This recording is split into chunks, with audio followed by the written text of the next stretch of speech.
Salam alaikum, ihr Lieben. Willkommen auf meinem Kanal zu einem neuen Gesundheitsvideo von mir.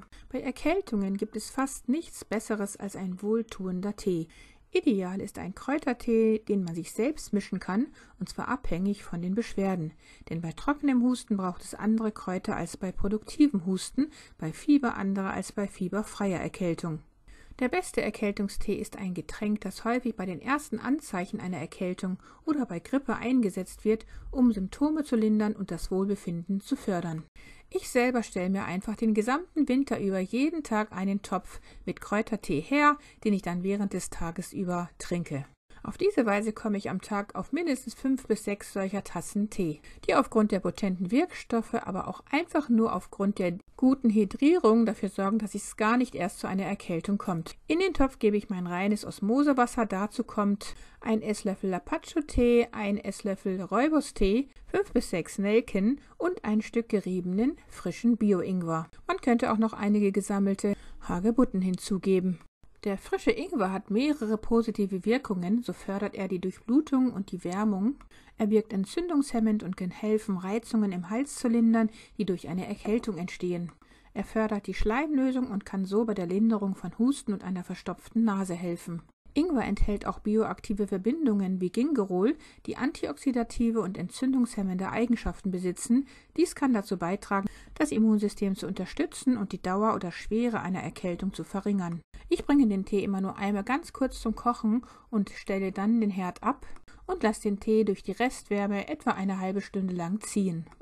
Für jede der 6 bis 7 Tassen, die ich über den Tag verteilt dann trinke, seihe ich den Tee dann immer einzeln für die Tasse ab. Der restliche Tee bleibt mit den Zutaten darin so lange im Topf stehen, bis er eben aufgebraucht ist. Dadurch können sich die Wirkstoffe über den Tag verteilt gut im Tee lösen. Zum abgesiebten warmen Tee in dieser Tasse gebe ich dann entweder den Saft einer halben Zitrone oder einen Esslöffel von meinem selbst hergestellten natürlichen Antibiotikum. Und das ist natürlich super potent, weil darin viele antibiotisch wirksame Heilpflanzen in naturtrübem Apfelessig gelöst sind. Das alte, aber immer noch aktuelle Video kann ich euch hier oben gerne verlinken. Zusätzlich gebe ich auch immer noch einen Teelöffel von der Natursalzsole in den Tee, einfach weil ich die ständig in meine Getränke gebe, ob im Sommer oder im Winter, weil die Versorgung mit ausreichend Elektrolyten, ganz besonders in der ketogenen Ernährung, vonnöten ist. Die wichtigen und interessanten Details dazu habe ich euch in meinem Sommergetränk, dem Salz-Zitronenwasser, erklärt. Das Video kann ich euch dazu auch nochmal verlinken. Dazu gebe ich dann auch immer dieses ionische Magnesium noch hinzu, denn das beinhaltet viele essentielle Spurenelemente. Und falls man Husten hat, könnte man natürlich auch noch diesen natürlichen Hustensaft hinzugeben in Form des Zwiebelhonigsaftes. Mein Video zu Omas Hausmittel gegen Husten, worin du nochmal alle Details finden wirst, das kann ich euch hier ebenfalls verlinken. Zusammen mit dem Hustensaft schmeckt dieser Tee natürlich ganz besonders lecker, denn die Kombination des sauren Apfelessigs mit der Süße des Hustensaftes aus dem Honig ergibt einen sehr angenehmen Geschmack und mit der Wärme ist dieser Tee sehr wohltuend. Die Nelken darin sind ein sehr potentes Mittel gegen Erkältungssymptome, denn sie enthalten Eugenol, einen Wirkstoff, der entzündungshemmende und antioxidative Eigenschaften hat. Und diese können helfen, Entzündungen im Körper zu reduzieren, die häufig mit Erkältungen einhergehen, zum Beispiel bei Halsschmerzen oder Entzündungen der Atemwege.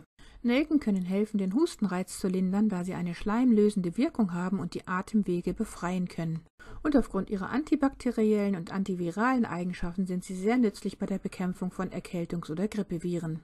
In diesem Tee benutze ich meine im Sommer gesammelten Lindenblüten, denn sie wirken schweißtreibend und dadurch unter anderem fiebersenkend. Die bioaktive Substanz Lapachol in dem Lapacho-Tee hat bekannte gesundheitliche Vorteile und Wirkungen, wie zum Beispiel eine antioxidative, eine entzündungshemmende und eine antimikrobielle Wirkung. Sie stärkt das Immunsystem und sie hat eine hemmende Wirkung auf das Wachstum von Tumoren und wirkt damit auch krebspräventiv. Der Salbei hat eine antibakterielle und antivirale Wirkung, unterstützt das Immunsystem und ist sehr potent bei Halsschmerzen und Halsentzündungen, denn seine beruhigenden und entzündungshemmenden Eigenschaften helfen, den Hals zu entspannen, die Halsschmerzen zu lindern und die Entzündungen zu reduzieren. Und der koffeinfreie Rooibos-Tee aus Südafrika ist bekannt für seine gesundheitlichen Vorteile und wird auch häufig bei Erkältungen als Hausmittel eingesetzt. Er hat eine Vielzahl von positiven Wirkungen, die besonders bei der Linderung von Erkältungssymptomen helfen können. So ist er reich an Antioxidantien wie Aspartatin und Notofagin, die dabei helfen können, das Immunsystem zu stärken. Diese Antioxidantien unterstützen den Körper dabei, sich gegen Erkältungserreger zu verteidigen und die Zellen vor schädlichen freien Radikalen zu schützen.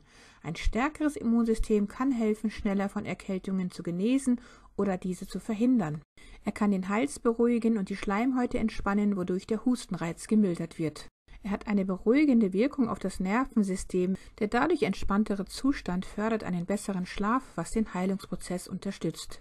Während einer Erkältung ist es wichtig, ausreichend Flüssigkeit zu sich zu nehmen, um den Körper zu hydrieren. Rooibos-Tee eignet sich hervorragend als flüssige Unterstützung für den Körper, da er sanft ist und keine weiteren Reizstoffe enthält. Auch bei leichtem Fieber kann der Tee helfen, den Flüssigkeitsbedarf zu decken. Auch ist er eben koffeinfrei. Und aufgrund seiner entzündungshemmenden, antioxidativen und beruhigenden Eigenschaften ist er ein hervorragendes Getränk, um die Symptome einer Erkältung zu lindern, das Immunsystem zu stärken und den Heilungsprozess zu unterstützen.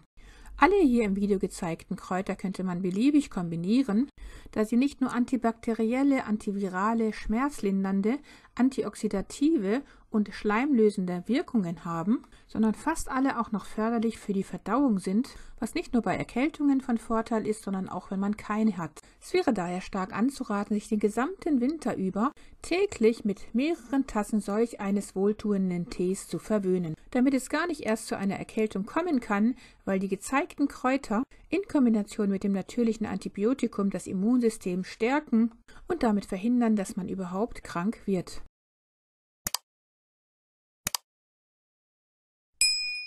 Liebste Grüße, Salam Aleikum, eure Maria.